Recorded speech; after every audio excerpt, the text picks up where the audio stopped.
Hello?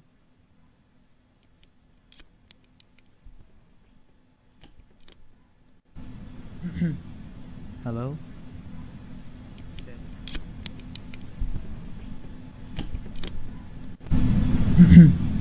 Hello? Test.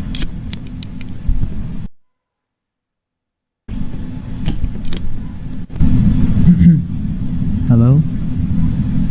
Test.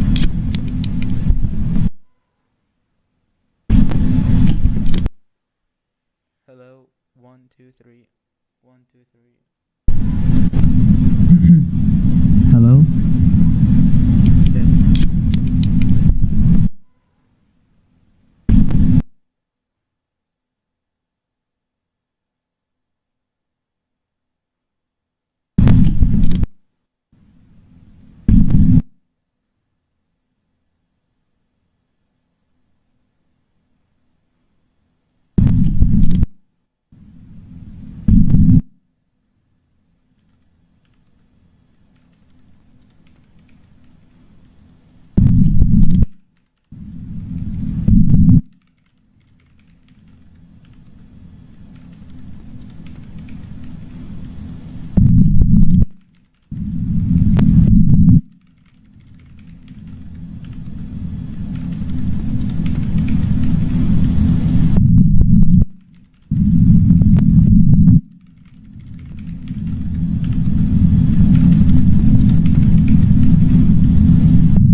Hello?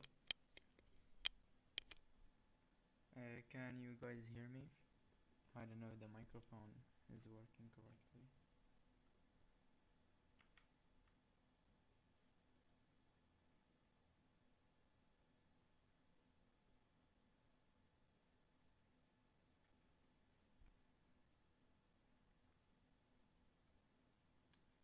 Um, it does. Is there like a lot of background noises? Like, can you hear the noise in the background? Makes sense.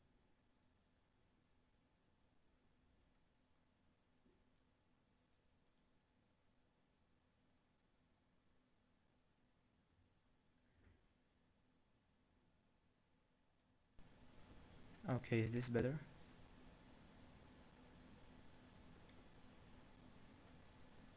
Um, wait, let me check the broadcast. Wait, let me check the broadcast. Yeah, I think this is better. Wait, let me check the broadcast. Yeah, I think this is better. The sound is really low though. Let me check this setting. Okay. Okay. Wait, let me check the broadcast. Yeah, I think this is better. The sound is really low though. Let me check this setting. Okay. Okay. Wait,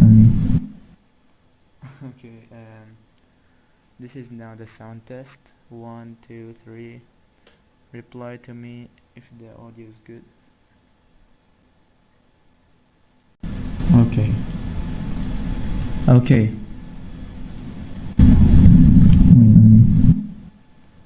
Okay, this is now the sound test. 1, 2, 3. Reply to me. Yeah, the audio is kinda too wiped out. Okay.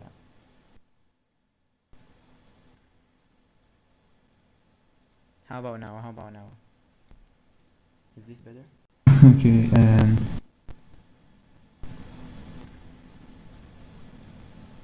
how about now? How about now? Is this better? Okay, okay, how do I...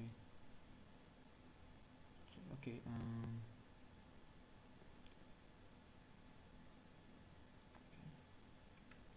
Okay, nice.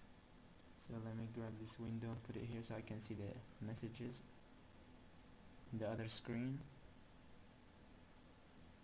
Hassan, okay. So here I am developing my 2D game. So this is just a sample test. I'm not like making a full project. I'm just here to like cure boredom. What the fuck did I say? To cure boredom. I think that's how they say it. Okay. So this is the players. Just let me just start from nothing. Okay. So first I'm gonna create the player, which is just a 2D square. Player. And the player. Okay. And now we need the ground, which is gonna be another 2D square. I'm gonna bring it down and scale it up from here. Okay, now we need the colliders. Box collider, another box collider. Okay, nice. And now the camera, I'm gonna make the background black or gray, some shade like this. Okay. And the player needs the rigid body. Wait, I'm gonna post this stream in my server so people could know that I'm streaming. Okay, announcements.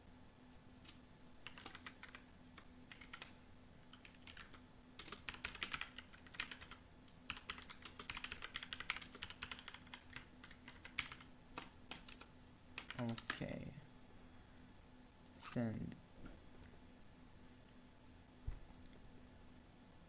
Okay, nice.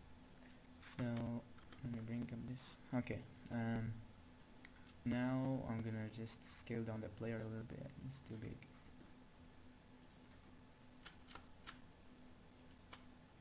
Okay, and yeah, now if I start, the player should fall to the ground. Okay, nice. For some reason the player is a little bit on top. It's not fully touching the ground, but that's okay for now.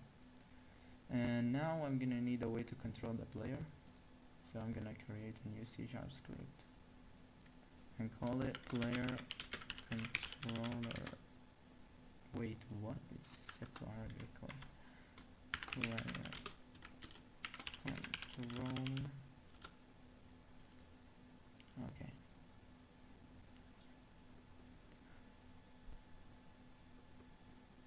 So how many viewers are there now? I don't think it's good to know, but it's my first stream, so who cares?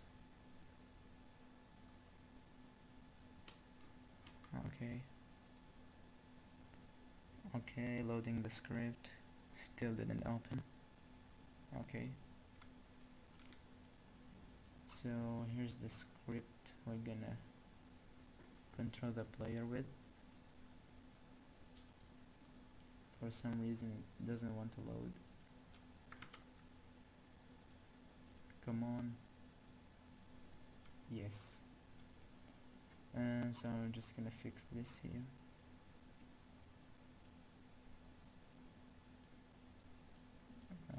Why is it not okay? Player controller. I don't think player controller has double L's. And that's okay. Okay, so first we're gonna need the variable for the rigid body. So public, no, let's make it private. Private rigid body 2D RB 2D. And now we're gonna assign it using the start function. So RB2D equals game object dot get component rigid body 2D, and yeah, that's it. Okay, so now we're gonna need also some other variables like public float speed, and now we're gonna integrate the speed to the movement. So first we need to move the player based on the keys pressed.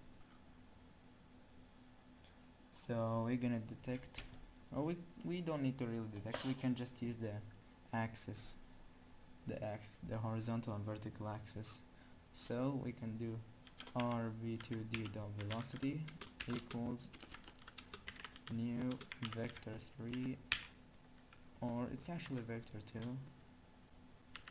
Okay, and now we can use the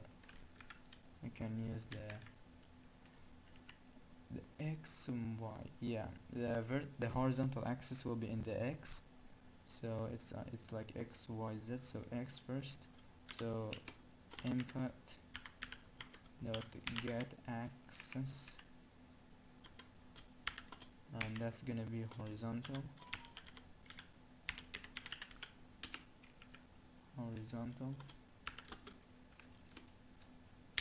and then 0.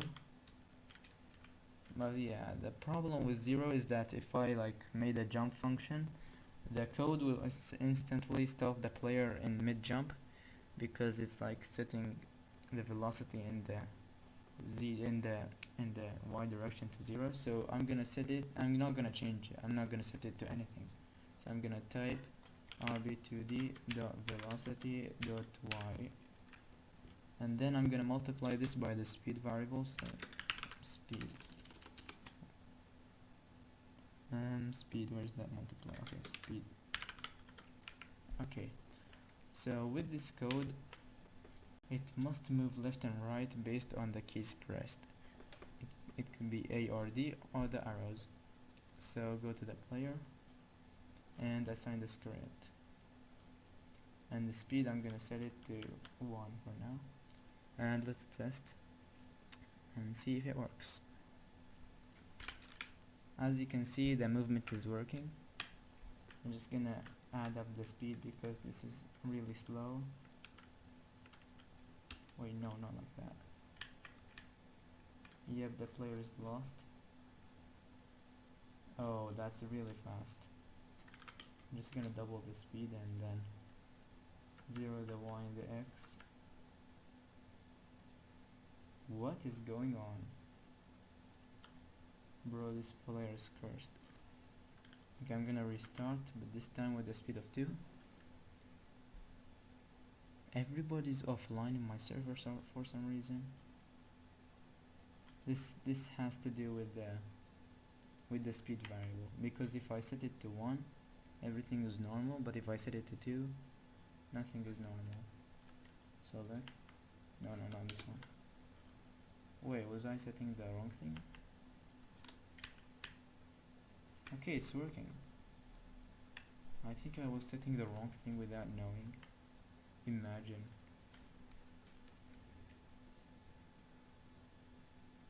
What? Wait a minute. No. The y, the y. Look, I am multiplying the whole thing with the speed variable. This means that even the velocity in the y-axis is getting multiplied. I need to just multiply the x-axis alone. So I'm gonna do the multiply thing here, and yeah, this should fix the problem. Set this okay, and yes, it is working. I can now set the speed to 10, and yeah, it's working. So now we have the speed variable. I'm just gonna share this stream with the other server that I'm in, because we need more viewers. We don't really need them, but who knows. And yes, okay. And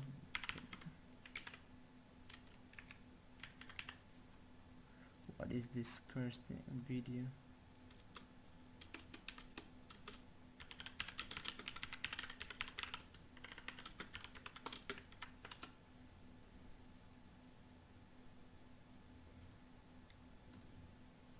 Okay, I'm gonna share it again in the other server. Wait, I'm gonna copy the text from this one, so I don't have to paste it everywhere. I mean, I don't have to retype it everywhere. Showcase.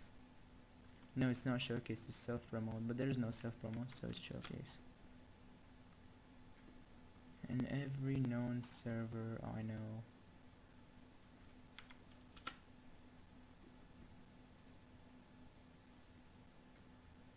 And self-promotion, where's the self-promotion? I don't think there's a self-promotion.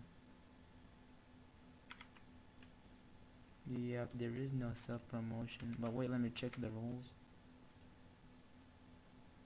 Any promoting, wait, there is. Oh, it was hidden. Okay, okay, good. And yeah,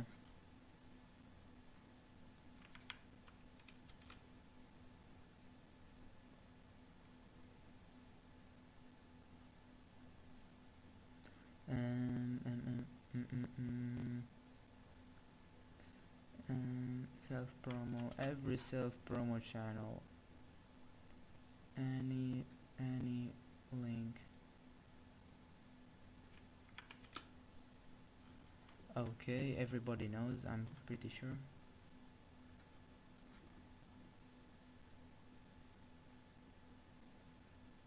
Okay, so we're gonna continue the development.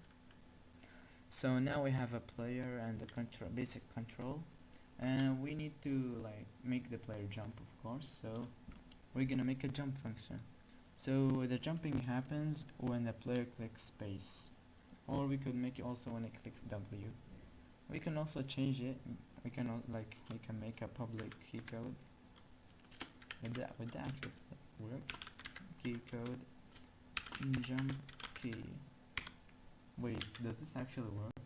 This is the first time I try this variable, this kind of variable. Wait, it actually does work. Oh wow, that's cool. Okay, so if input no get key down key code dot, no, we don't know what we want the jump key, and that means we want to jump. So I'm gonna make a public float jump heights, okay, and I'm gonna put it next to the speed variable to make things neat. Okay, and now to jump the player we need to like change the y, like the height. So rb2d dot add force. The add force function is just like, it's self-explanatory. So vector2 new vector2 0 on the x-axis, but in the y-axis jump height. Okay, nice. Let's try this. And the jump height, we could make the jump height, let's say 2. Let's test this. Okay, so we can, but wait, let's change the jump height to something big like 100. Okay, and let's make it 500. Okay, that's a lot. 200, that's a bit. 300, okay, perfect. 300, okay, nice. So now we have another problem, which is the fact that the player can jump in the air. We can fix this problem by detecting the ground. We can do this simply by adding a tag to the ground. So create a tag and name it ground. Save this tag and let's change the name to ground too. Okay, and now we can tag it with ground, and we could go to the player and make another box collider. Okay, and now we can make it a trigger, and now we can change it so like it's a bit bigger than the player. Okay, and now we could go back to our code, and now we need need to check if the player is touching the ground using, wait, there's something. Yes, no problem. Okay, so we need a bool public, no, that's private. Private bool is grounded. Okay, and at the start we don't need that. Okay, so here I'm gonna go with void on trigger enter 2D if collision dot game object dot compare tag ground is grounded equals true. Wait, why is it not recommending the right word? Okay, and now we also need to set it to false, so I'm gonna copy this and set this to not enter to exit, and set this to false. Okay, so that's not the best way out there, but it's okay and I'm gonna work for now.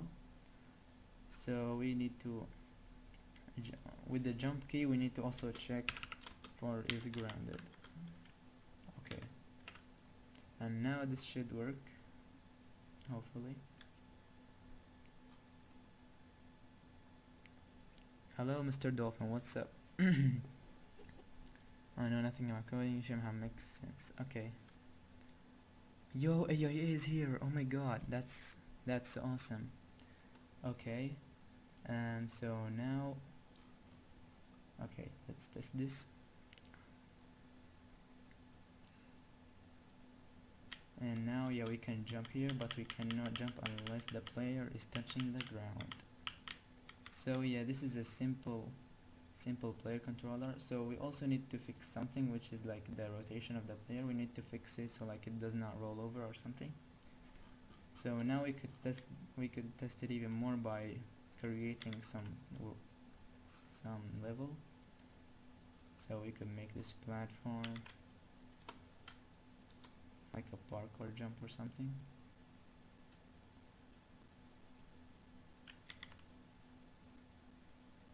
Okay, and let's test this.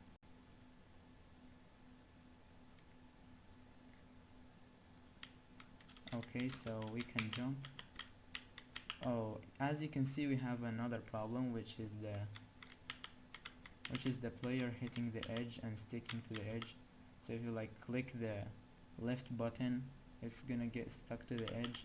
You can also jump at the edge, which is like another big problem. So what's happening is that the whole thing is set to ground and the player detects the ground from all sides. We can fix this by changing the trigger size to be a little bit narrow. So the size on the X, wait, that's the wrong collider, this one, okay.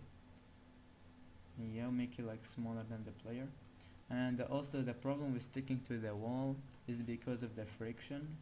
So we can fix this by adding a physics material. So create and physics, where is physics? Let me try to remember. 2D physics material 2D. Okay, nice. Player physics and the player. Okay, set the physics to the player and change the friction to 0. We can also set it to become bouncy, which is also going to be fun. Okay, so now if I jump, as you can see, we cannot jump for some reason, so we can go back and check why. So I think it has to do with the trigger now. We can just make it a bit more positive. You can set the default is intended to be a project setting.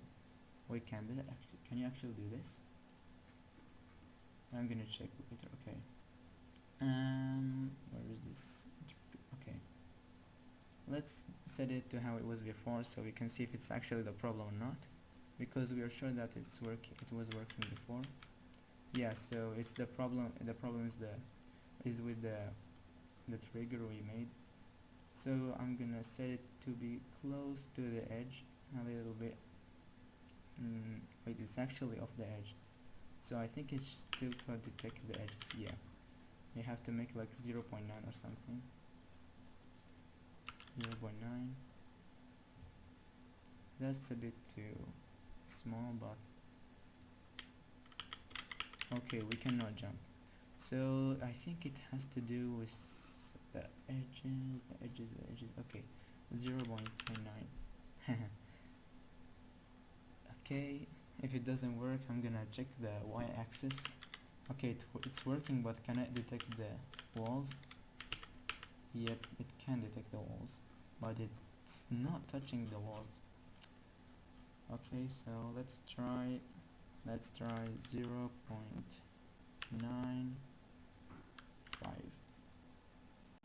As I told you guys, this is not the best way to detect the ground, but it's the easily understandable way.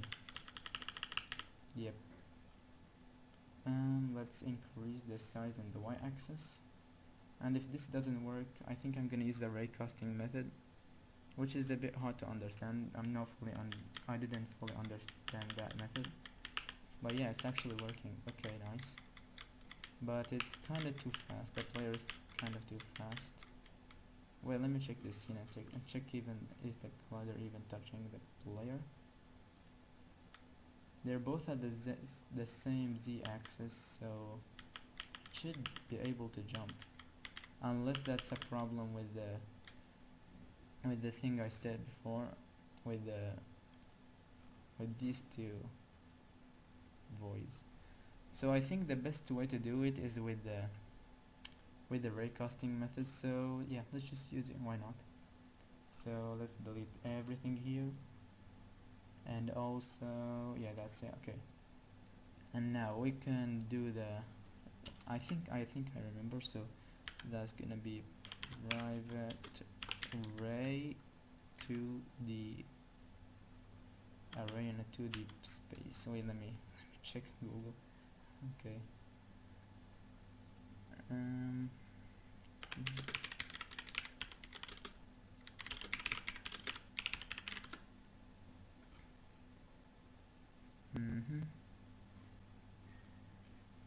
Okay, cool. Yeah, so we can set the layer that is gonna be the ground. So let's say public layer mask ground layer. Okay, and now we're gonna set this bool we made before. Let me delete it from here, and just gonna put it down there. So the bool is grounded, and we're gonna set it instantly from here. So wait, the first one, let's make it capital for absolutely no reason. And vector 2, I mean position equals transform dot position. So this is the position of the player. Vector 2 direction. We can just set it to 0. That's gonna be vector 2 dot down. So this is the direction, like the down direction for the player. And also the distance float dist equals 1.0f 1f, anything works. And also now we're gonna do the raycasting thing. So raycast hit 2D hit. We're now creating the raycast, and that's gonna be equal to physics 2D physics 2D dot raycast. And now we're gonna set the position of the player to be the starting position, and the direction to be the direction, and the distance to be the distance too, and yeah, the ground layer to be the layer for the ground. Easy. Now if hit dot collider, we already made the tag for the ground, so we could just do the dot compare tag rather than using the collider dot game object. Wait, can we do that? Can okay, collider dot game object dot compare tag, and the tag is gonna be, is there something missing? Dot compare tag ground return true, and if nothing, and if it wasn't the ground, return false. Okay, and we could delete this. Okay, and is grounded. I'm just, wait, what? Bool method group is grounded. Is grounded. Oh yeah, it's a method group. Okay, and hopefully this works. Hopefully, really hopefully.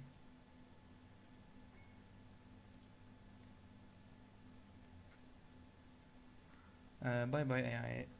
Sorry for not reading the message, but it was working. Okay, so we could get rid of this trigger,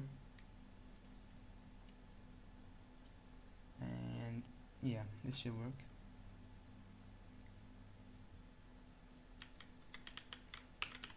And something is wrong. Something is wrong. Something is wrong. The distance. It could be the distance. It could be the distance.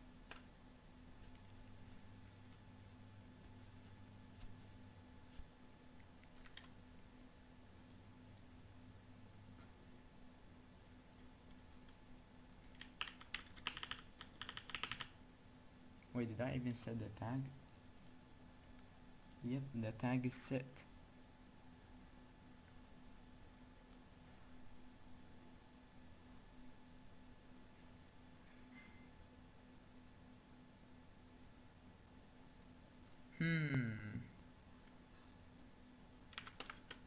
We could debug this and see what's the problem using this debug thing, and replace this with direction, or the dir thing we made. Okay, so we could see like the length of the array without having to try to guess it, I guess. So what's wrong? Let me see. Where is even there is no array. Wait, did I even write the correct code?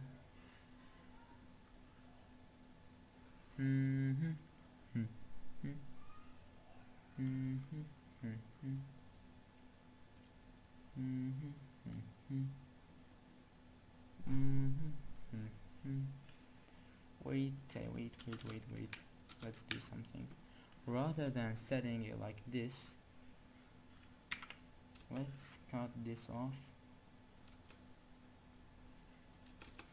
and set it here.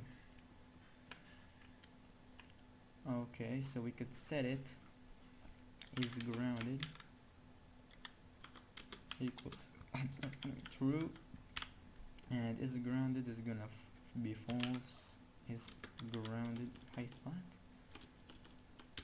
Is grounded equals false. Okay,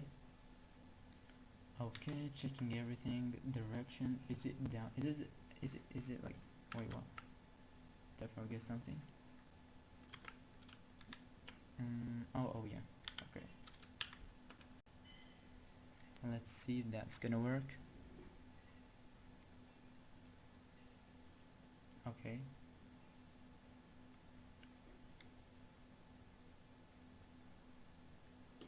Yeah, I can see the array now, but it does not look like it's detecting anything yet. So we could debug log here, debug.log grounded,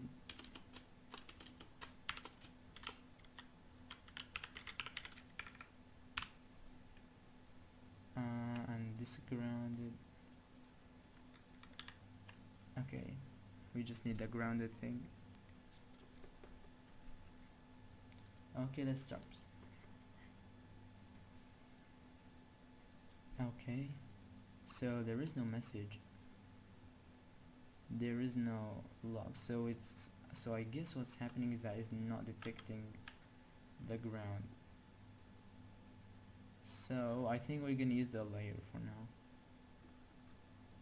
So public layer mask ground layer, and here we're gonna set the ground layer, set the layer, and we're gonna also check for the layer instead of checking for the tag. Wait a minute, what? Oh right, the collider. No, okay, would this work or not? Let's hope it works. Oh, I forgot the layer thing. What does it work? I don't know. But let's set the layer of the ground to be, I don't know, ground, and name the layer 2. And so what now? Yeah, the player. Okay, so it should detect the ground now, at least. Let's see.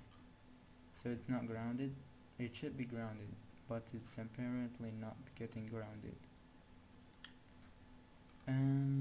What's wrong? Oh wait, I'm so not dumb. Okay, ground. Okay, let's see. Hopefully it works.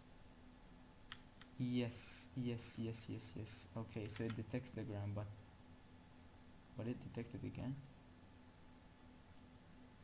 Wait, it is saying that the player is grounded even though it's not. Wait, was I able to jump?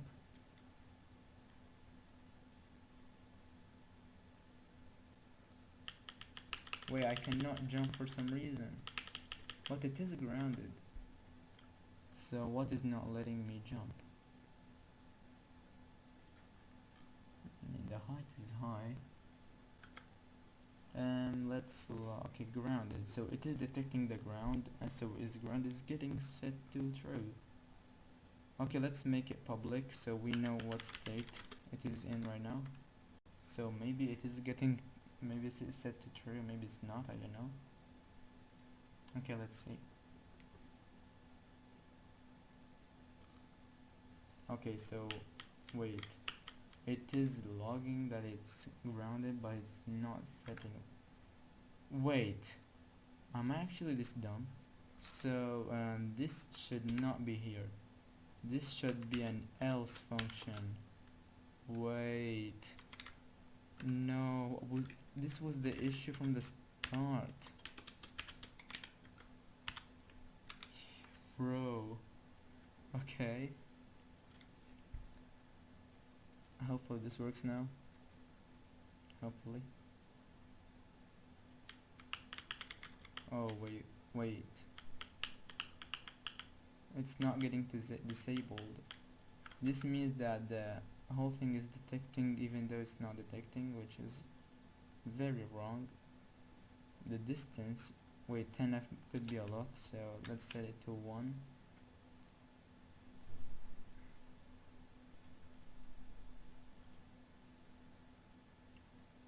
Okay, let's see if that works.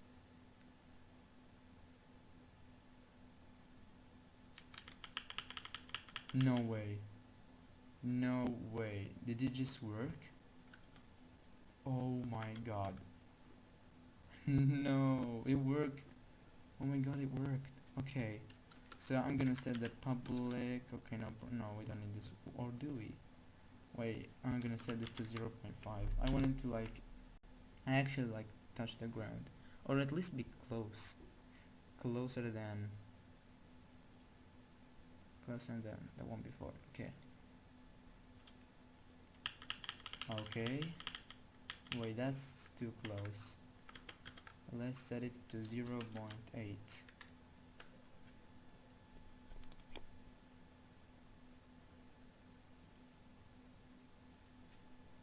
Okay. Okay. That is still a bit too far away. This is not the most efficient way to set the distance, but it's working for now. It is working for now.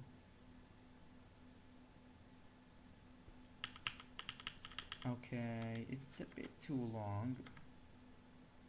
Okay, 0.95. This is the golden spot, as I like to call it. Okay, let's see.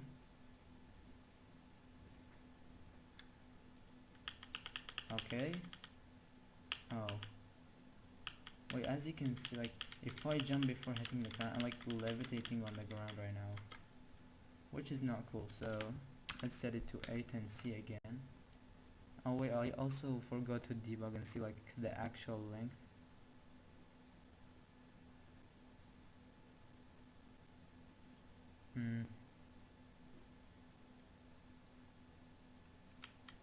Okay, so let's see the actual length of the thing. Wait, that's too long.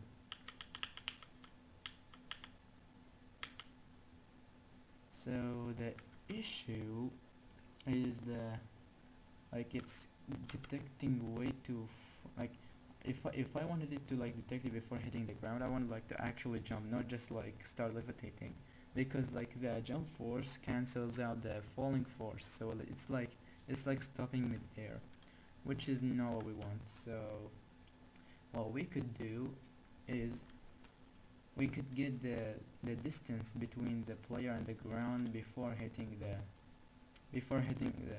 W button or like the jump button, and multiply the added force by that distance. So if the player was actually going down, wait, no, that's not the way we do it. The way we do it is like we get the actual force in that moment we're falling down, and if that force is less than 0, we like multiply the jump height by 2 or something. So here in the jumping function, we could do if rb2d the velocity dot y is less than 0, which is like falling down. In that case,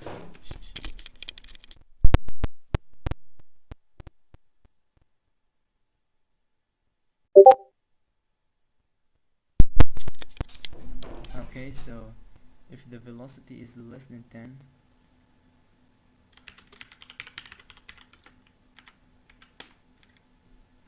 wait 1 second.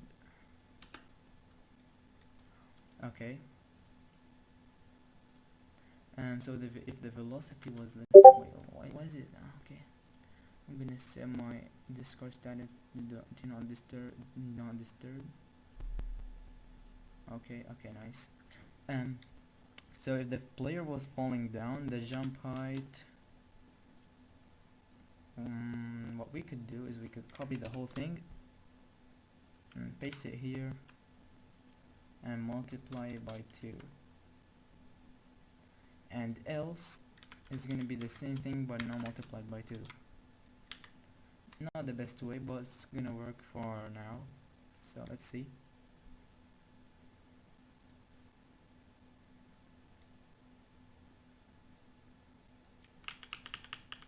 Okay, yep, it's working. That's good. But that's kind of an advantage because you're not really like, the player could be falling, but it's not going to be the same speed every time, so you cannot be sure by multiplying it by 2. So we could get the absolute of the value of the velocity thing. So yeah, multiplied by rb2d dot velocity dot y dot absolute. Wait, it's not that like, it's not like that. It's like mathf dot absolute, and here we're gonna set that velocity.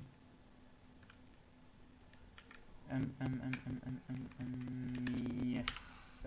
Yeah. Okay. Hello, Akash. Yeah. What's your name? I forgot. On Discord. Okay. This should work. This should work. This should work. Did I save it? Okay, nice. Let's see. Okay, so it's falling down. Okay, that's good. Oh wait, it's not actually like jumping unless I touch the ground. Oh, what's up, Danny? How are you doing? Okay. Yeah. Okay, nice. So yeah, it looks like the absolute is not gonna work. So we could multiply by some value. So if you like was really low or something. Yeah. Yeah, I remember you, Akash. You are Danny boy, if I'm not wrong. Is my voice good or is it too low? Can you like hear my voice? Nice. Okay. Wait, I think I multiplied it by a huge number. Let's set it to be multiplied by 2.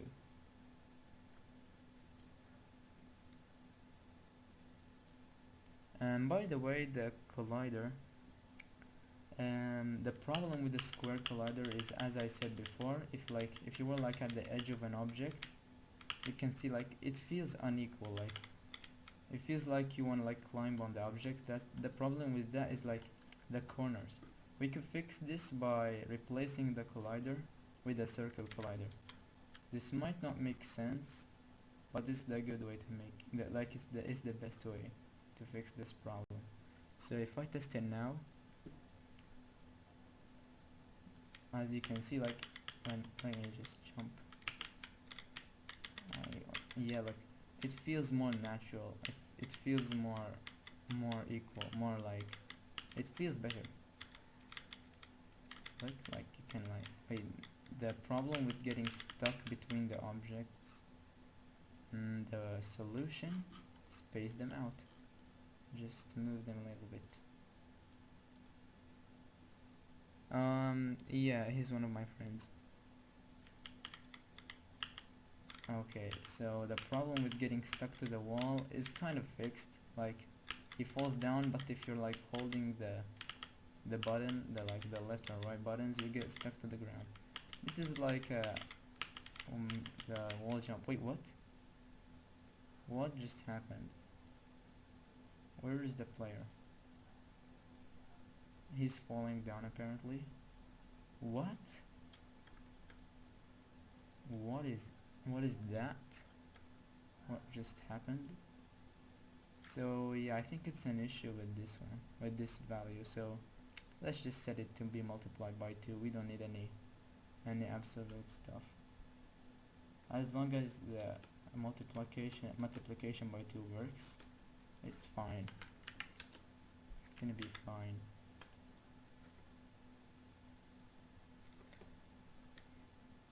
Okay, let's see.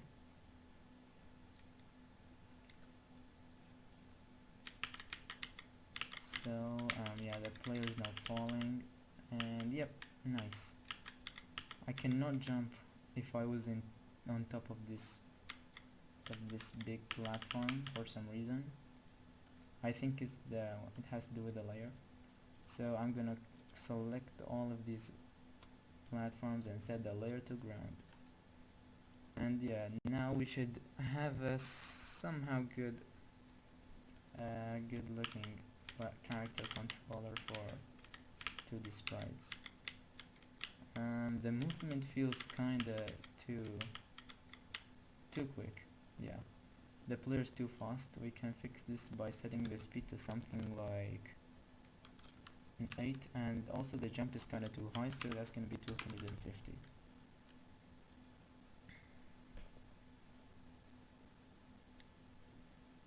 Okay, yeah, this feels much better. Wait, it's kinda low, but maybe adding it, maybe like 260 or something. Yeah, if I could get up to the top platform, everything's gonna be good. Okay, yeah. Yes. And yeah, pretty good. The fact that like you, if you jump and move in the air, you can get pretty fast, which is like unequal. Like when you're on the ground and when you're in the air, like the air should like it should be more harder to move in the air. So what we could do is we could go to the function which one, we could use the is grounded bool to see to set the speed based on it in the player if it was on the ground or not. So this function that moves the player, let's move it up a little bit. Wait, okay, and let's move this if function down. Okay, so we're gonna have an if function to check if the player is grounded. If is grounded. So if the player is grounded, we're gonna use this function which just moves the player, and else we're gonna use the same function but we're gonna multiply by speed by 2. I mean like half the speed, multiply by half the speed.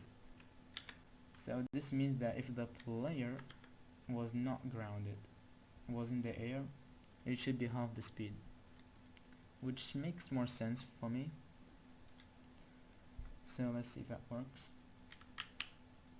Yeah, this is much better. So as you can see, if you jump, it's much more slower than, but yeah, the difference is kind of too big. So we could rather than multiplying it by 2, we could multiply it by 4, but we could divide it by 2 by 4, and we can multiply the whole thing by like 3. It's a bunch of mathematical stuff. So this means that it's gonna be like 3/4 of the actual speed, which hopefully could be better than half the speed. Let's see. Okay, so yeah, that's much better. Yeah, that's cool, that's good. We can remove the debug logging here. We don't need it anymore. Wait, remove the whole thing. Okay, and now the character controller feels much more better than before, and we could test more stuff like the maximum space the character can jump. So we could use this platform, make it the same level, and yeah, and we also forgot something, which is the camera tracking. We want the camera to follow the player around. Okay, so let's see. I mean, the player still feels too fast, and you're still getting stuck to the edges. Oh, you can actually slide off the edges. That's actually pretty cool. This wall jumping, I think I'm gonna keep the wall jumping that I accidentally invented. And the speed actually feels kinda okay. So to follow the player, we could either do it by ourselves or do it using some custom package here. So if we go to the packages in Unity and look for Sign Machine. So where's Sign Machine? Okay, Sign Machine is like a camera brain thing where you can like set the camera to look at something or follow something, and it's gonna be smooth, and you can like add stuff, and it's pretty good. Yeah, and it's kinda done. Okay, let's see. Be done, yalla. We don't have time. It is 9:30 minutes. 9:30 minutes. How's it called? 9 past 30. 9 past half. I don't know how to go. Okay. Okay, let's see. Now we need to create a 2D camera and call it the virtual camera. Okay, And now we could set it to follow the player, and we can set it to look at the player too. So this should make it follow the player when we start the game. Let's see. That's actually pretty cool. Yeah, that's pretty good. But wait. It could be better to like set the camera to like sit in the, not move in the y-axis, but only move in the x-axis. We could do this by going to the body section and setting the screen. Not the screen white. I think which one was it? Yeah, this soft zone, we could set it to be like 1, and also the dead zone to be like another 1. Which direction? Yeah, we set it to be 1. Soft zone to 1. Okay, so this should make the player not make the camera stay in the middle and just follow the player left or right, which is gonna match the game much more. Oh, and we just discovered the problem. Okay, I think I know what the problem is. Yeah, I think like the velocity adds up, and the player can like double click really quickly, so like doubles the jumping. We can fix this by adding an offset between each jump. So rather than like when you click the W or the space or the jumping button, the player jumps, we can also add a counter that waits a second until you like click again. So when you click, it starts counting, but that's not like really important. We could like do the more important stuff now. So we got the character controls. We could also color the players and stuff a little bit, so we can have a more beautiful scene. Okay, nice colors. Okay, the ground, let's set this to an opposite color, make this one. Okay, that looks nice. Wait, it's kinda too dark. Okay, so the player. Okay, so nice colors. So now we got a moving player, and we got some other stuff. What do we do now? Come on, tell me in the chat what you want. If there's anybody watching right now, tell me what to add to the game.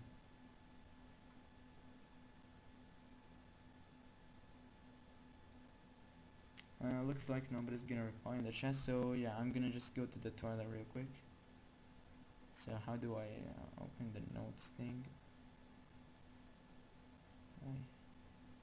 I can do something.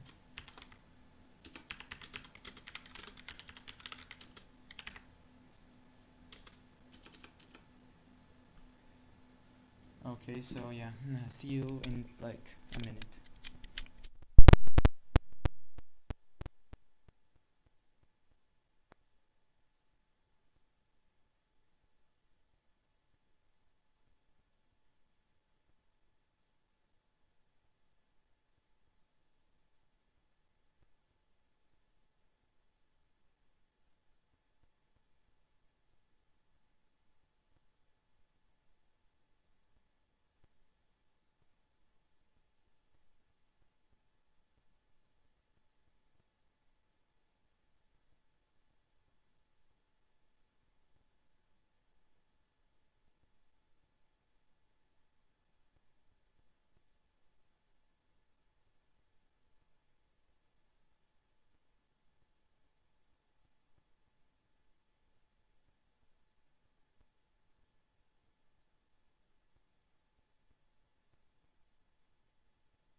I am back, guys.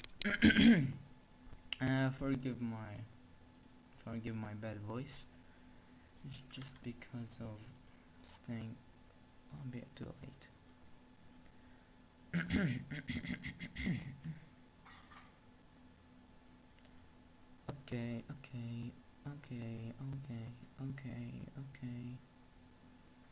Okay.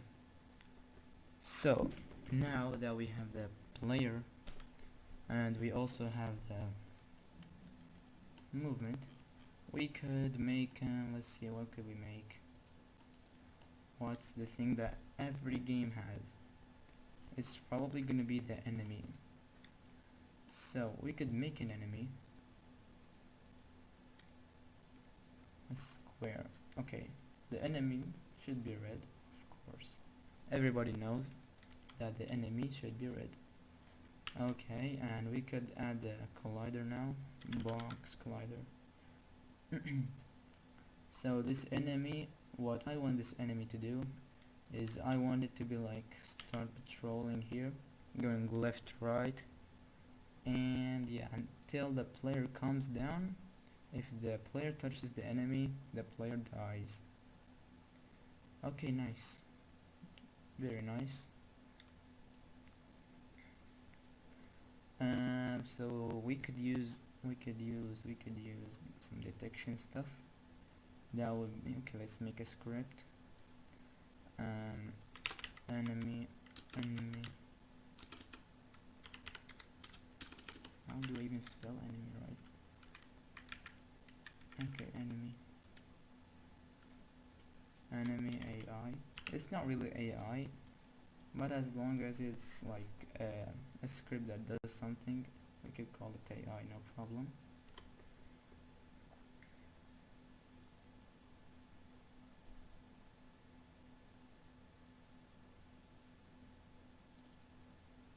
Okay, so the first thing I want to do is I want to make the player move left and right, and I'm gonna make it automatically detect the places that I should move in. That would be by using some raycasts. We could also use colliders, but let's be more realistic and use raycasts because they're better. Okay, so we could use the same thing we used before. So that would be, we need the rigid body.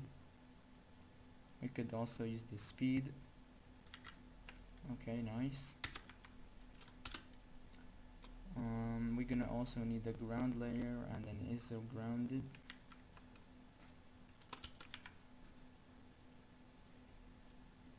Okay, and in the start we're also gonna assign the rigid body.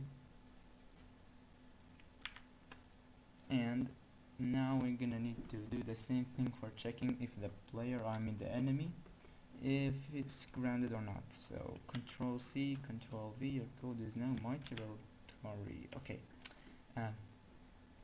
so let's check if everything is gonna work. So we got the position, direction. Oh, yep. Okay, nice. So this just detects if the enemy is grounded. So if let's say the enemy was in the air, it should still wait. Why are we even checking if the enemy is grounded? Let's just leave it in case. So what we want to actually like check is if the enemy is like, is it touching some walls or something. So let me calculate everything in my head real quick.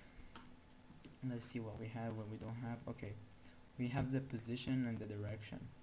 So the direction, we could make it the vector 2 dot down, but we could just don't use this and make the direction just vector 2 dot down. And like we can use the same thing. Okay, vector 2 dot down, and we could like make 2 copies of these and make it instead of just checking for the ground, we could also check for the walls and left and right. And here hit 1. Okay, yeah, I got this. So this is the whole thing here. And position, position, down, distance, ground layer. Okay, we don't need the debug anymore. We can get rid of that. And we can delete this line. Okay. Okay. So, we could check another. We could like add another raycast here, and like name it left wall. And here said left wall, and in the case of it hitting something, we're gonna set it. We're gonna make a direction variable. That will be a public bool moving L. So this bool should be only right, or I mean true, if the thing should be moving left. So this code, the text for down, we're gonna change this to left. Wait, what is it? Like left. Okay, so this checks if there's something, if we touch something on the left. So if we touch something on the left, we should make what is moving left to true. No, is moving left. Moving left should be false, because if we touch a left wall, we should move in the opposite direction. And else, if we're not hitting anything, yeah, we cannot use this, because we only want to switch it to the other direction if it actually hits, not just if it's not hitting. Because if it wasn't hitting the left wall, that would mean even if it was not hitting anything, like in the middle of nowhere, it's gonna switch direction. So left, right wall, and switch this to right. And moving L should be true in this case. And we're also gonna change the left wall here to be right wall. Okay, and now we could do rb2d dot velocity equals new vector2, and we're only gonna move in the x. So let's just make a placeholder for now. And in the y-axis we're not gonna change that, so, or we're actually gonna change that. So we don't want the enemy to jump. So new vector2, and this vector2 we're gonna set this to be 1, and yeah, multiplied by speed, or it could be just speed, but that's better. Okay, so this will always move it in the direction of let's check which direction. Yeah, that's gonna move it in the right direction. So we can make it if moving L, so this is gonna move it right, so we're gonna set this to -1, else same thing, but this time not minus. Okay, so let's hope that this works, because I'm not sure. Ground layer, ground, speed, 2 or even 1 is grounded, and the moving L will be set automatically. So let's pray this thing actually works. Oh, we forgot the rigid body. I was scared for a moment. Okay, and you're gonna assign the physics material later. There's no way. Is it actually working? No way. I just made something awesome. This is a revolutionary thing. Wait, let me set this to 0.5. Okay, there's no way I just made the enemy. It's actually working. Like, could you believe that? Okay, so we're gonna freeze rotation, set the material. Wait, oh yeah, I did already set. Okay, let's call this enemy. Okay, so let's set this and see. Hopefully it works. It already worked, but hopefully it works again. Yo, look at this, that's actually amazing. It's actually working. Look, it's gonna push me. And like, I can interact with this enemy. What? I'm actually real smart. But it's not really touching the wall, but that's okay for now. I can just set it to 0.4. And yeah, I think the colors are actually kinda bad. This color's not really looking good. Let's set it to like cyan or something. Something like this blue. The 4 of them, yeah. Set it to like some vibrant shade of orange. And the enemy, a nice color for now. The player's kinda too big actually, so let's scale it down.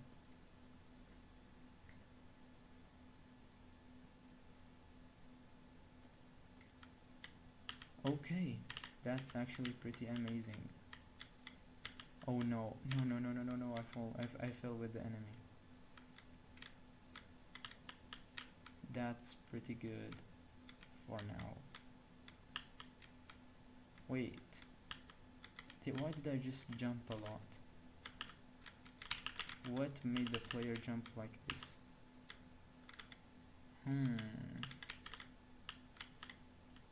I need to solve this mystery. I think I know what's going on. Wait, I can't actually escape this. What? This is kinda scuffed.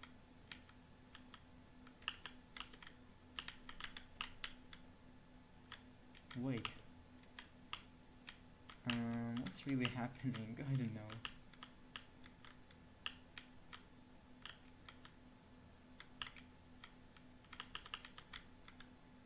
Let's give the enemy the good collider. This box collider is not the best, as I said before. So a circle collider should work.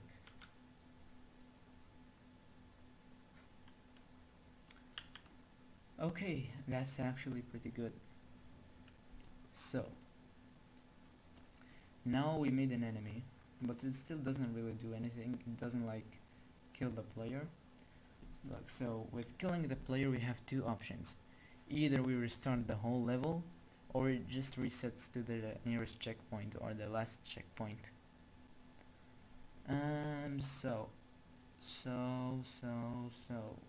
Which one should we choose? Let's do both. Let's do both actually. So there is gonna be checkpoints, and also there are gonna be lives. So if you have a life, I mean more than one life, and you die, you're gonna be reset to your checkpoint. But if you don't have lives, you're gonna be like reset to the start.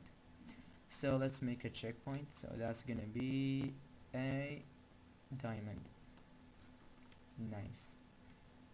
Okay, we can rotate this. Wait, this looks very familiar. This looks like the thing from Geometry Dash. Okay, that's pretty cool. Let's make it green like the one in Geometry Dash. And let's give it a collider. Wait, we don't actually want to like not let the player go through. We just want it to like detect if the player is near. So we could use an S trigger thing to make it just detect if the player is close enough to the checkpoint, and if the player is close enough, it's going to be set as his spawn point. This means that we're going to need a spawn point thing in the player collider. So we could make a public static vector2 spawn point, and in the start we want to set it to spawn point is we transform the position. This means that if we start the game here and we die, we're gonna continue in the we're gonna die, we're gonna respawn in the same place we started from.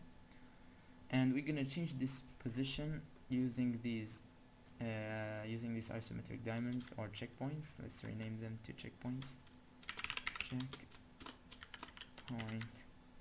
So with this we're gonna need a script. Checkpoint script.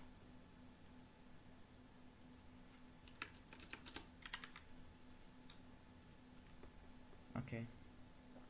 So in this script we're gonna detect if the player touched the player, if the player touched the checkpoint, and if it did, we're gonna set the player's spawn position to be this checkpoint's position. So on trigger enter 2D, if collision dot game object dot compare tag player, this checks if the collided thing is a player. This would mean that the player controller dot spawn point equals transform dot position. Easy. And yeah, that's everything. So now we're gonna set the player's tag to be player because we forgot to do that. And yep, that's everything, I guess. Let's hope so. Wait, there's no way to actually test, but I'm gonna just test if there's any error. Okay, so if this is happening, we should make like a die thing.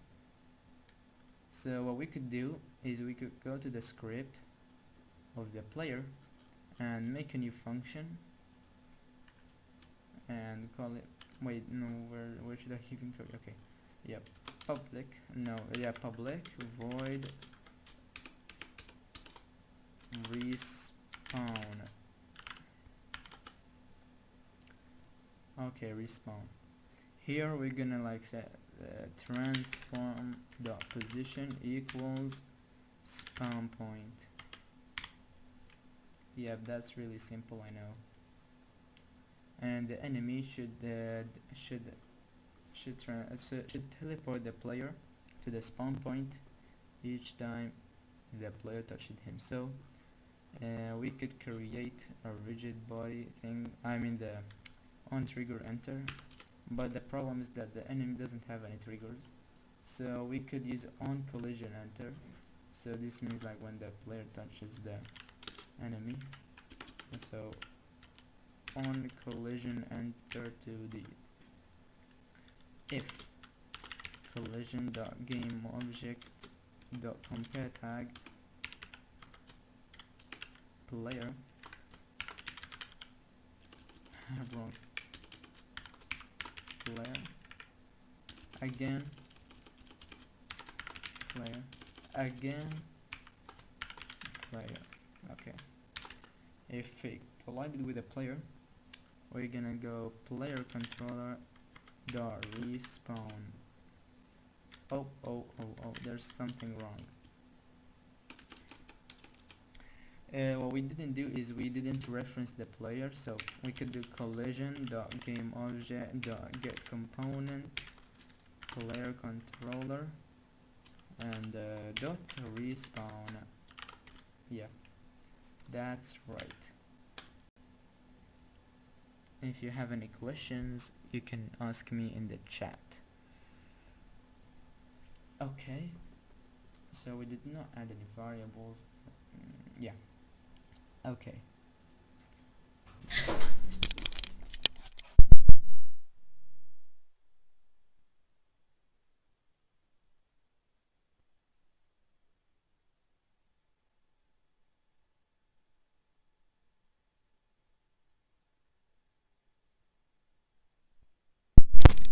Okay, sorry for taking a small break. Okay, so now I should respond, and if I hit the checkpoint and kill myself, I mean unalive my player in the game, so like this, yes, it's actually working. but we have a problem. The problem is the velocity is not reset. So what we could do is we could do collision.gameObject.getComponent RB2D rigid body 2D dot velocity equals new vector2 0 0. So this should reset the velocity. Let's hope this works.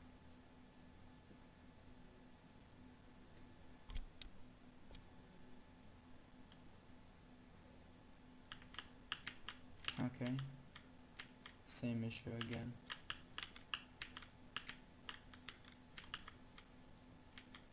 I want to go up.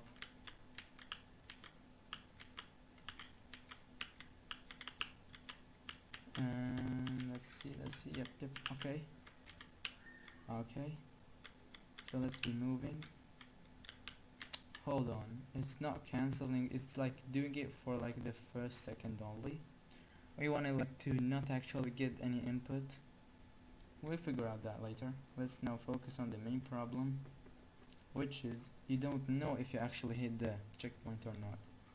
So we're gonna use this particle system. Cry about it. This means we're gonna need a particle system. Oh, that's not good. Set the material to be the default square. Okay, that's better. The size, make it small. The shape, make it a circle. The radius, make it as big as the diamond. And the layer, make it -10 or something. And the speed, slow it a bit. And the size, even make it smaller, which makes the speed even smaller. The emission,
okay, I'm back.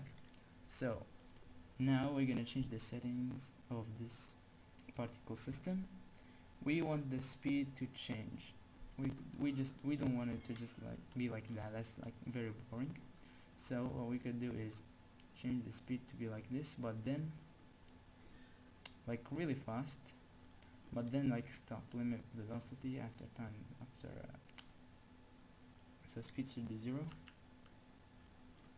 I don't think that's gonna work. Yeah, that's not the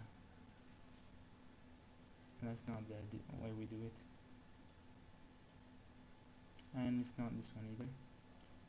So force over lifetime, could this one be? No, it's not. And let's set the speed to curve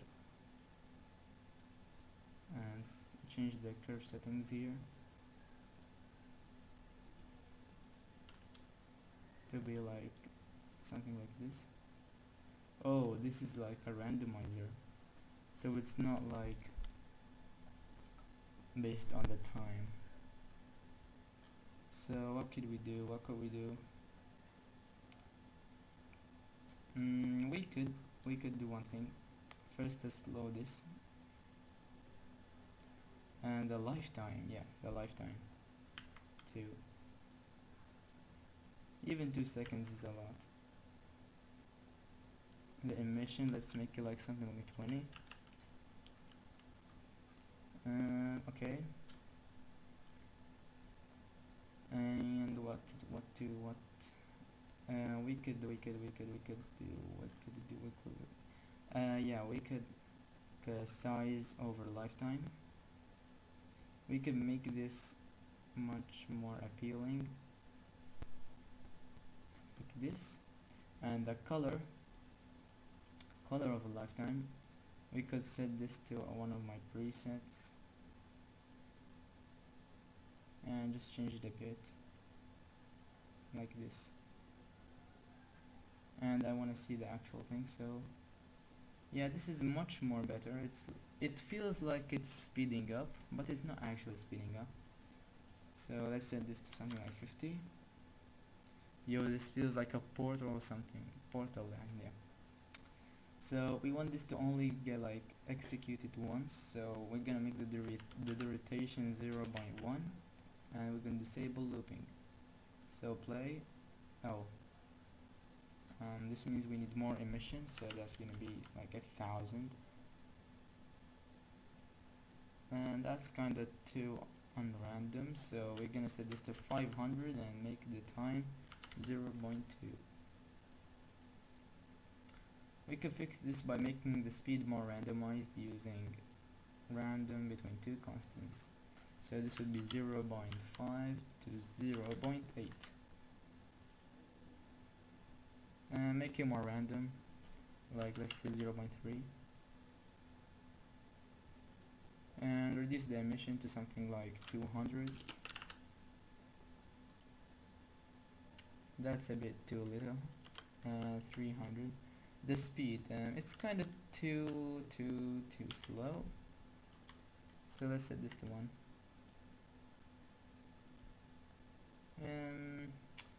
How do I control it based on time? I think it has to do with this. Lifetime by emitter speed, inherent velocity over lifetime. Would this work? What is this? Speed modifier? Oh, no way. Like, let's set this to a curve and make it like this. Yo, I actually did it. Okay, nice. So let's make this a bit more fast, like 0.8 and 1.3.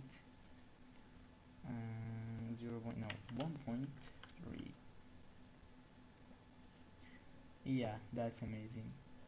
That's pretty cool. Yeah, that's pretty cool. And the color is kinda too dry, so let's make it a random between 2 colors. Let's make a random between green and some dark green, or some yellowish green and some bluish green.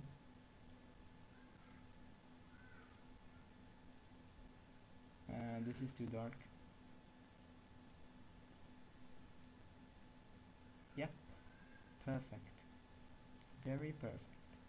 And play on awake, let's disable this and make display when we actually hit it. So go to the checkpoint script, and we're gonna need a public particle system parenthesis. Okay, so this would mean that if the player touches the checkpoint, parenthesis don't play. But wait, something is not good, because like if you go and touch a checkpoint at first, that's good, but like if you come back, you're gonna be still able to like touch it, and that's not how it should work. So we should make it only touchable once, and after getting touched we're gonna like, let's say, delete the whole collision thing. So destroy that, destroy,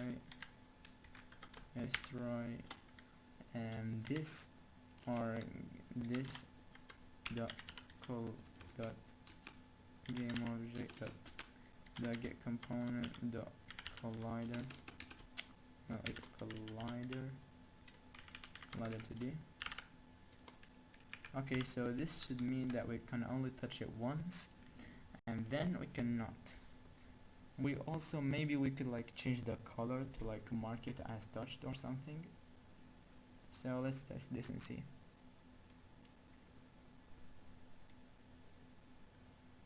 Okay, so let's go and touch this checkpoint. No. Okay, let's try again. Oh, I forgot to assign the particle system. Okay, this should work now.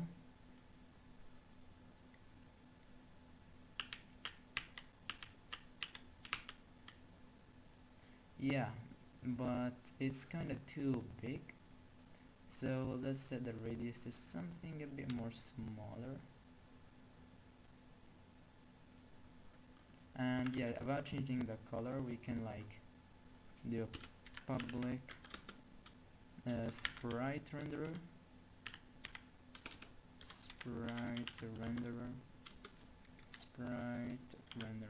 okay, and sr.color equals, we're gonna need a public color check color equals color, no, check color, I mean check color. Yeah, so let's see if this works.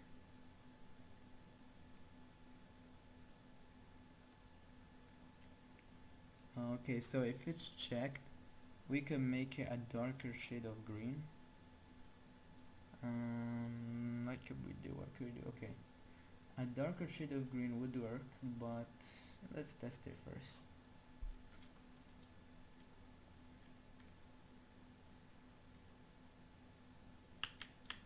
Okay, let's see.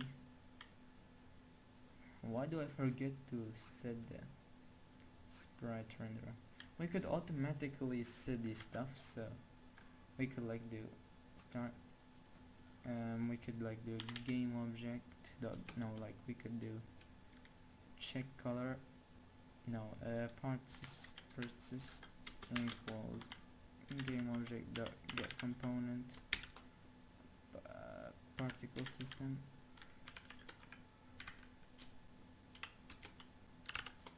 Yep, and we could also do sr equals game object dot get component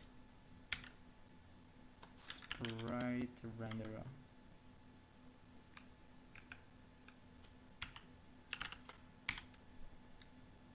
Okay, we could also get rid of this update thing, we don't need it.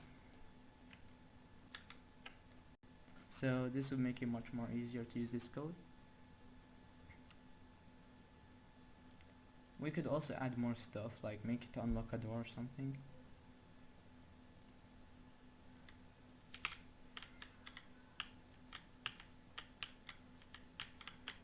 And let's try, oh. Okay, we could also add sound effects. Let me search in my sound effect library and see if I can find anything. So that will be SFX. Where did I put SFX?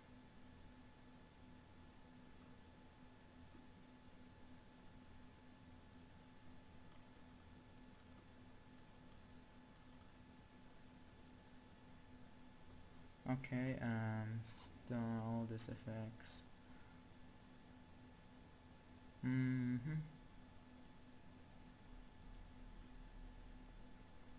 Pick up power up. Okay, let's see this one.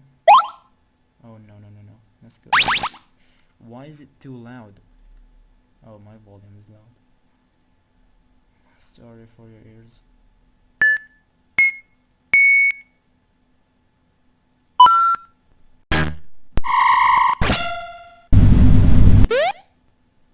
Oh.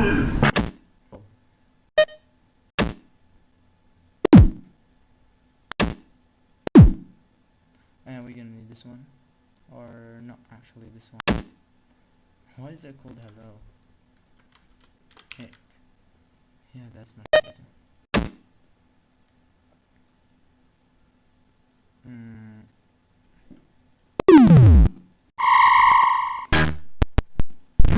What are these?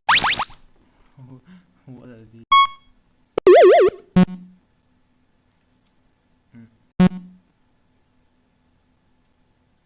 Okay, this is good for now. Okay, let's see this.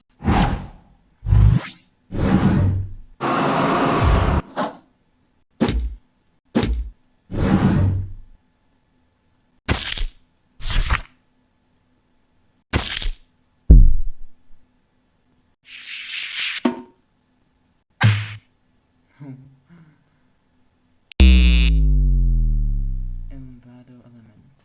What is this? Let me see.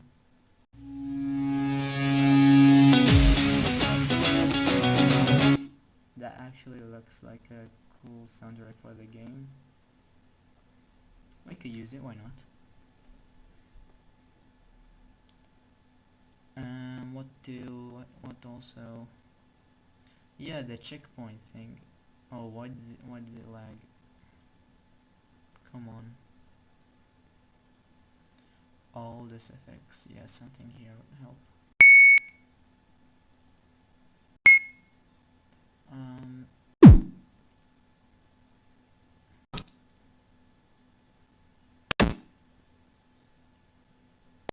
Yeah, this one, the one before, this one, okay, yeah, this one. But wait, these don't actually like match the...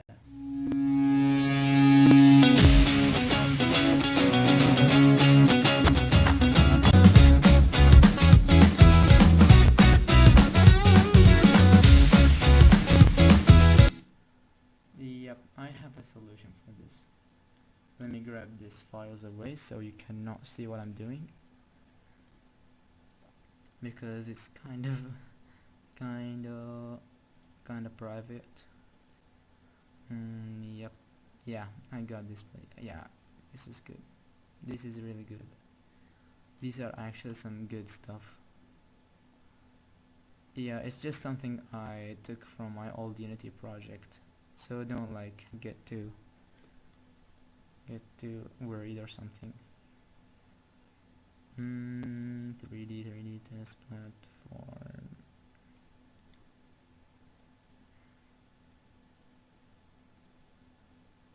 Assets. SFX.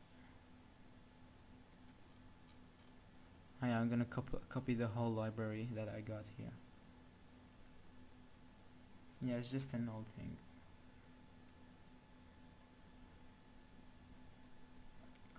Yeah, these are much more better than an 8-bit effect. So I could get rid of these two.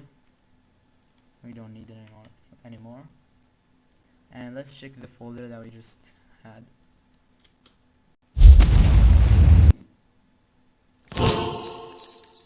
Yo, that's actually much more better. Yeah, this one. I'm going with this one.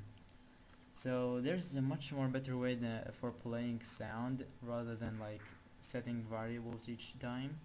So what we could do is we could type using Unity engine dot events, event system, or events. Yeah. What we could do is we could make a public event on check. So we new Unity event.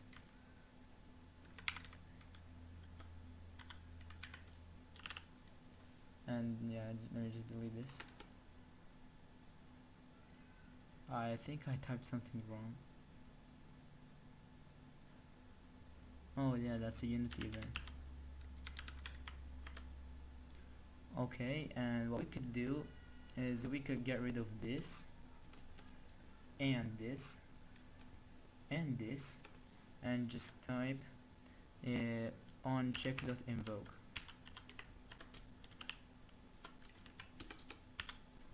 Yeah, this is much more easier and less time consuming than having to set variables each time.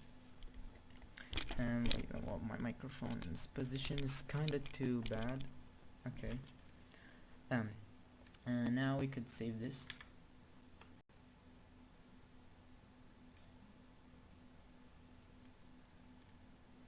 Checkpoint, and we could set this to set that.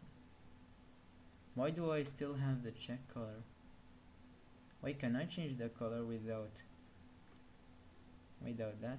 Okay, let's see. What's it called? Sprite renderer.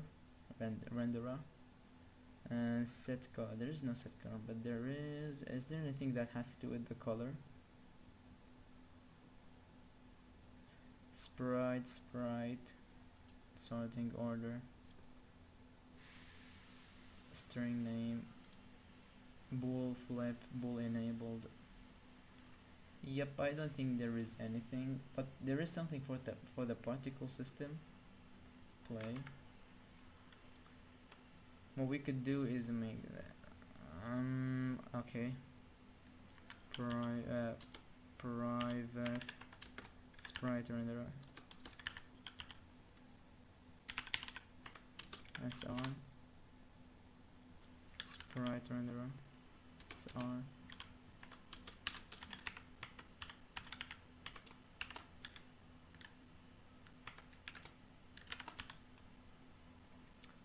So what we can do is sprite renderer dot set color. No, not like that. SR dot set color dot color equals check color. Yeah.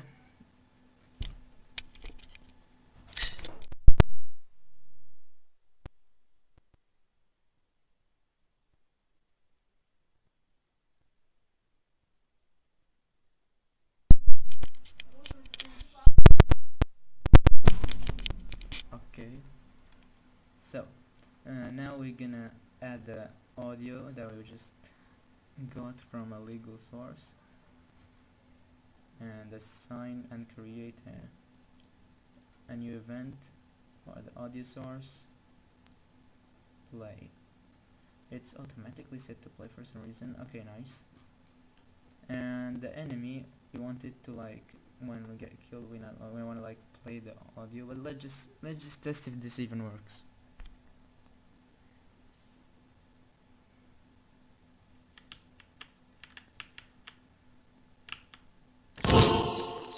Yo, that's actually so cool. That's actually so cool. But like it doesn't feel very, like the particle system doesn't feel very good. Let's use gravity. Yes, let's use gravity. So it looks like this now, but we're gonna use gravity. So collision.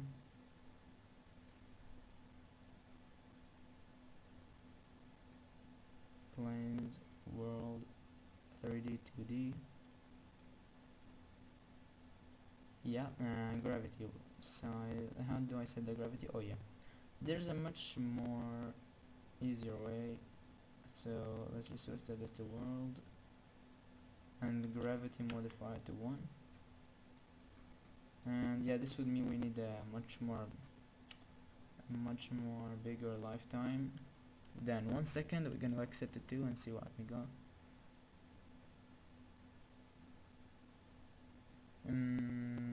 Let's see. Let's make it more random. So that will be between 1.5 and 2.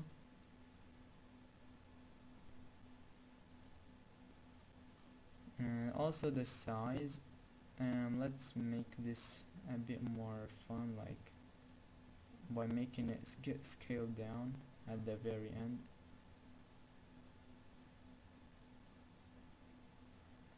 Yeah, that's much more better.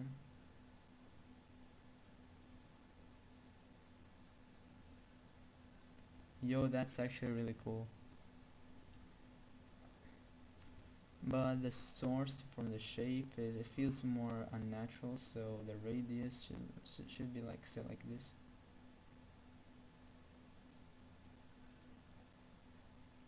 No, not like that. Like this. The checkpoint sprite doesn't look very good, but that's okay. Yeah, the size. We're gonna randomize the size too. The more random something feels like, it's just more better. Oh yeah, that's not good. 0.1. This is gonna be 0.04, not 5, and this is gonna be 0.2. That's very big. 0.1.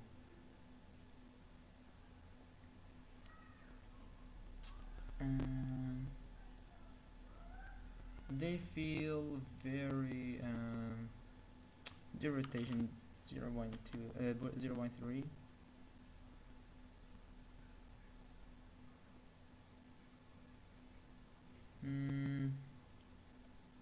It feels very unrandomized. I think that's because the speed. Let's set this to 2. Yeah, that's more better. The color, let's make it appear more darker. Wait, let's colorize them actually. Let's set this to be a gradient and use our lovely rainbow of colors here. Yeah, yo, that's actually pretty good. That's actually really good. That's actually really good. Let me test that in game.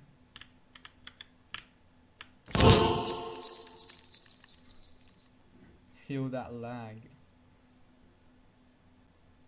But it feels very actually I have a better idea. We could use a twinning library, which is not gonna take a lot of time, but it's better to use an animation. Let's use an animation.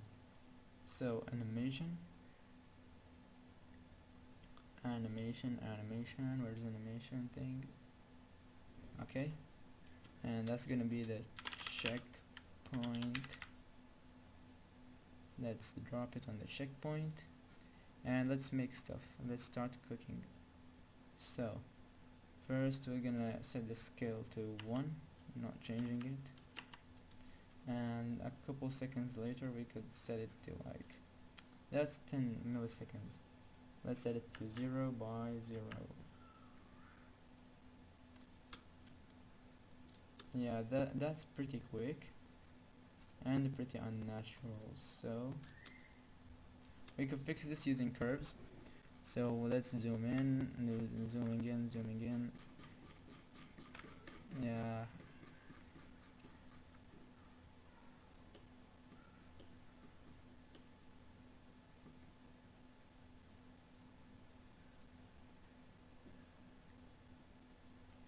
Okay, so what we could do is we could make it ease in rather than out.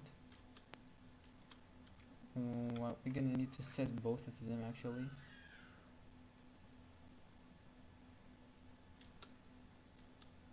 We could set them all like this. This looks more weird.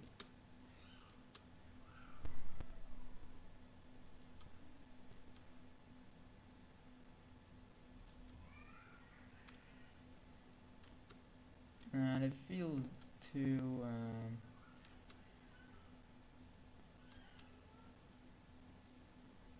uh-oh. Yeah.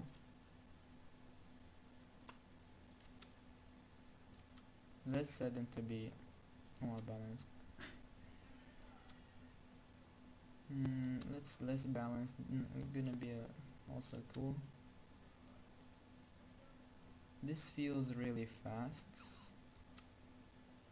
I mean, it's easing, but it's quietly too fast at the end. I think we could fix this by giving it more time. That's a bit too long.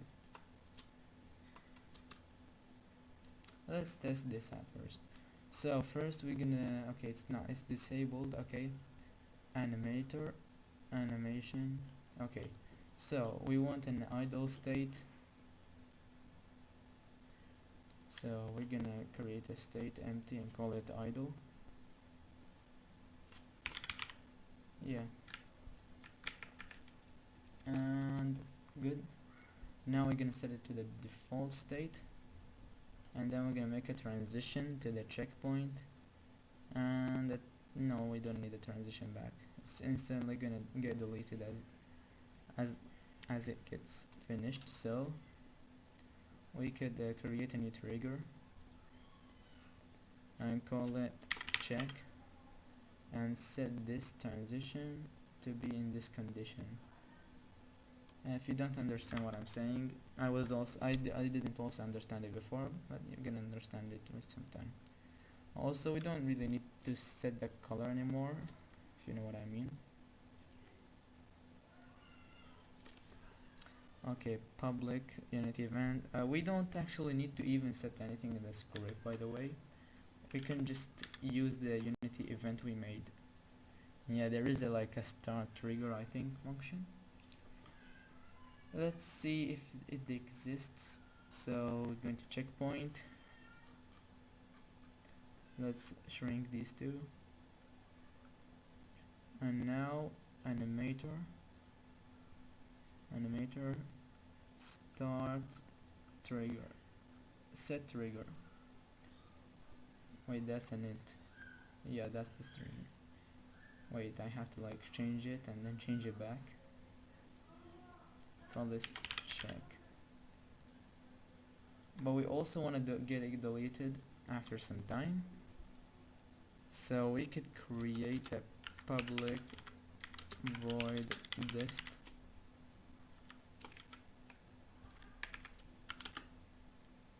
And we could take in float inside. Float delay. And then we could destroy this dot game object fasla delay. We don't need the transform. Delay. Okay, and using this function we can see the length of the animation, and with the length of the animation we could destroy the thing after the animation ends. So that is going to be 0.25 seconds. So we could access this script from itself and checkpoint and then destroy with 0.25 seconds. Okay, let's hope this works, because I don't know if it's gonna work or not.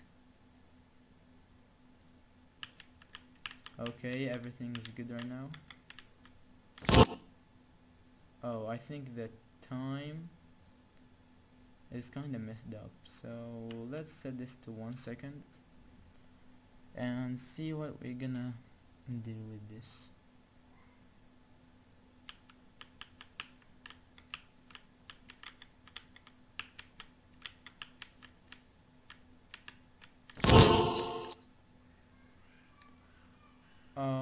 I think I know what's happening.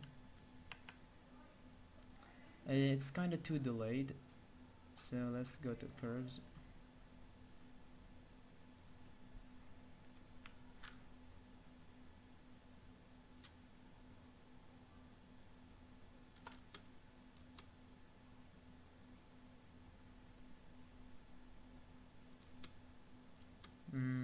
Okay.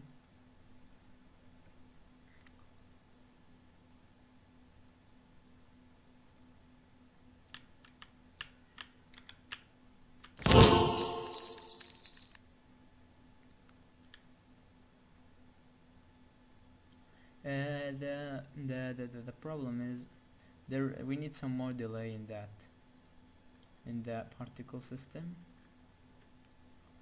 So start delay, we could set this to be 0.3 seconds. Yeah. Yeah, okay.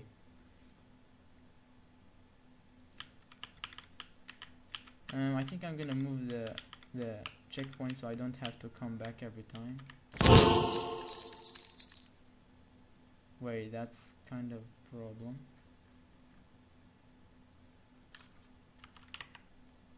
Also, let's move the checkpoint somewhere closer to the player so I don't have to come back every time.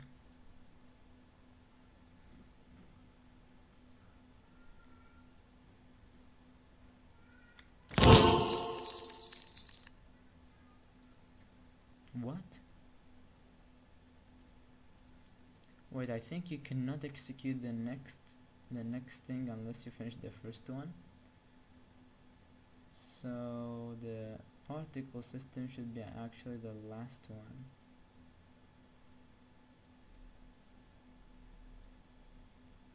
So particle system, dot play. Let's hope this works. Ya Allah.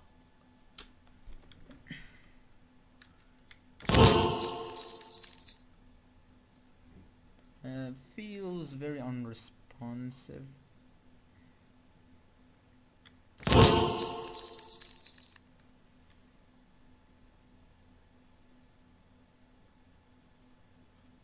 The animation.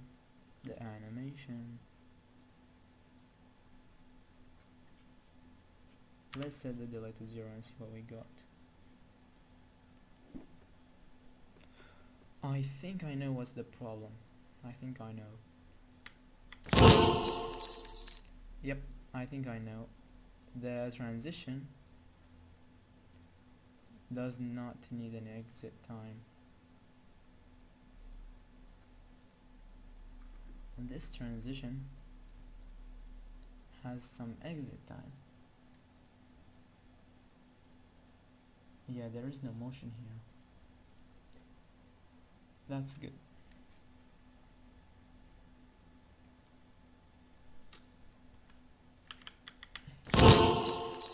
Yeah, okay. So the animation now has to be a little bit more delayed.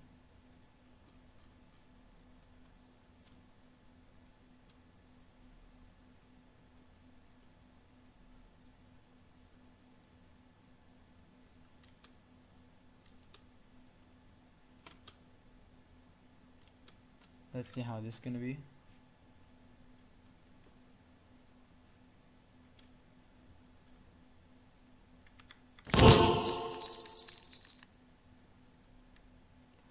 Let's make the destroy a bit more delayed, like 3 seconds or 2.3.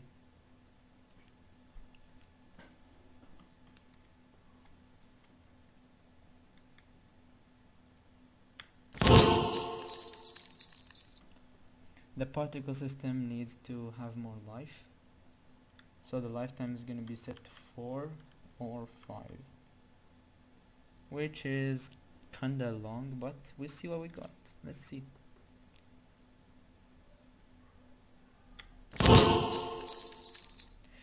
That's kinda too long, maybe.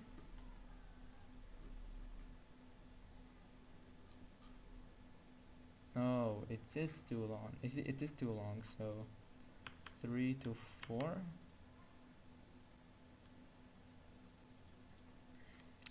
2 to 3. The size curve has to be a bit more modified. The size over lifetime curve, let's make it more instant.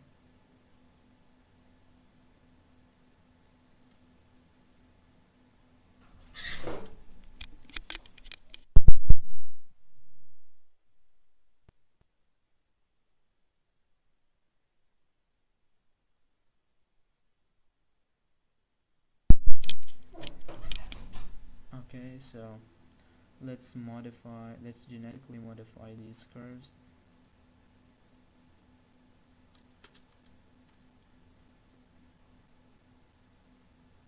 these particles look very yummy.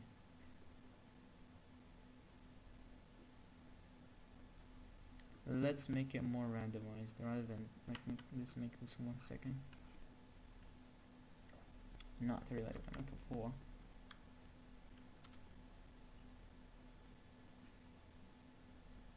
And they feel too bouncy, but that's okay. 1 feels too short. 3.5 could be the sweet spot. The speed, let's make it really fast.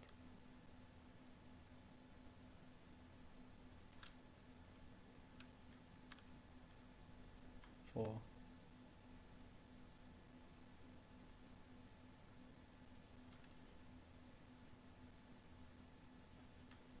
Okay. Start rotation. Wait, cannot they rotate by their own? By the collision? Okay. Where's the bounciness thing? 0.5. No, that's not fun.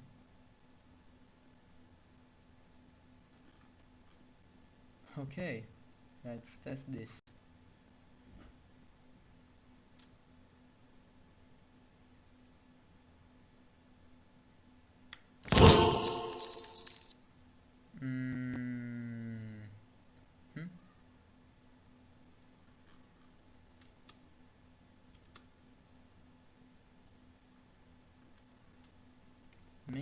Maybe the checkpoint particle system could be the first thing. Oh wait, how can I even set it to be the first thing? How can I even reorder stuff here? Can I switch their places or something? Yeah, I don't think I can. That's okay, I guess.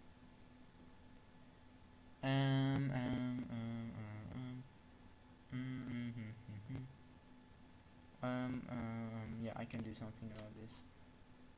Delay the whole thing. But this means you could also copy this, paste it here.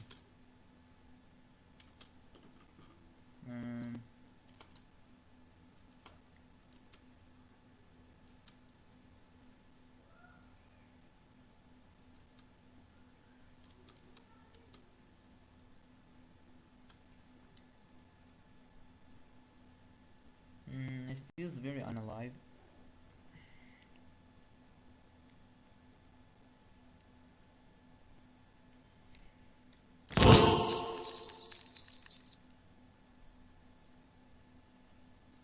Pretty good, but still very unalive. But yeah, we'll leave it for now. Let's put it back to its place. And what now? Okay, let's put everything to the test. Let's add the sound effects. So for the killing thing, let's go back to the script and using Ctrl+C Ctrl+V dot events. Okay, public unity event on death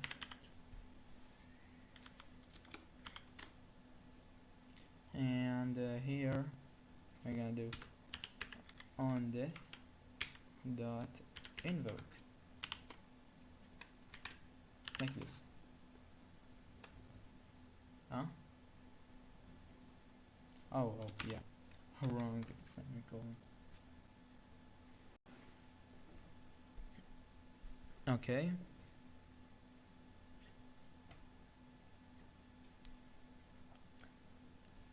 Let's add this here and make the sound effects for the death. Let's see.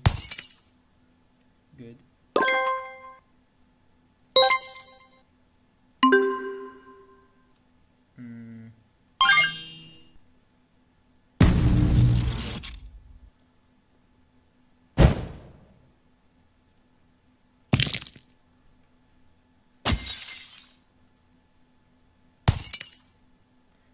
The break thing feels okay, but there is better stuff, I guess.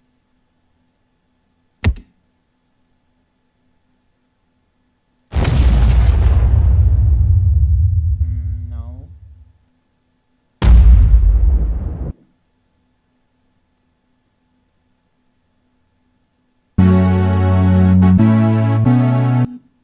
No.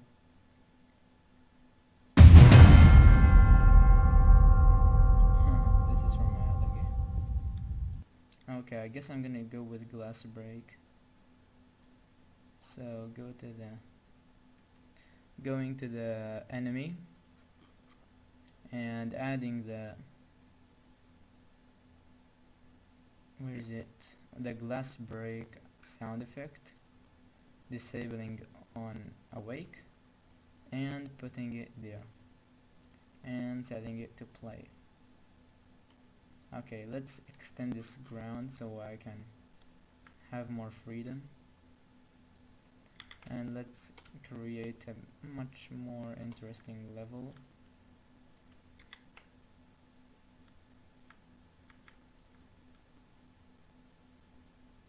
Okay,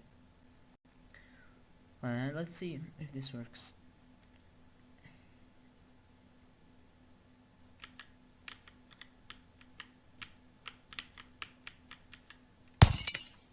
Okay, that's pretty good.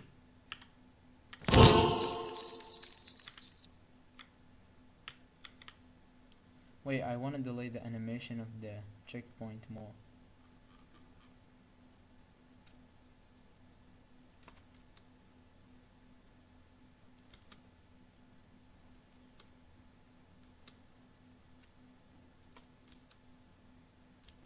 Okay, cool. Yo, I've already been streaming for 2 hours.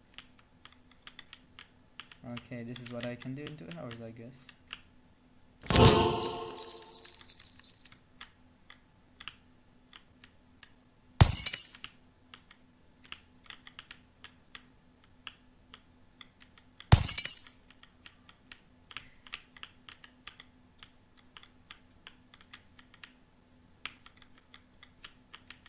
Yep, let's do the wall jumping thing. Let's try to use it in something actually. Should we? Let's do it. Let's make a flying platform. No, not like that, like this. And let's duplicate it here. And let's create a wall that stands here.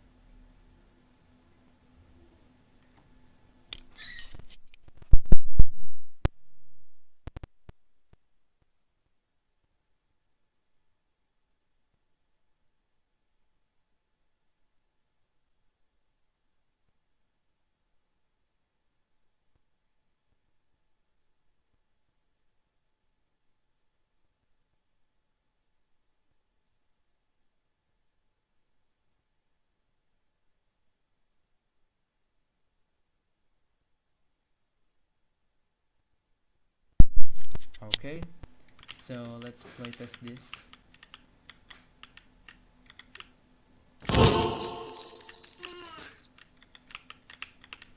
Okay, I don't think you can actually jump from a wall, but yeah, this is it for now. Thank you guys for watching my stream. It was a really nice experiment, experience as a first stream. So yeah, thank you guys and hope to see you later.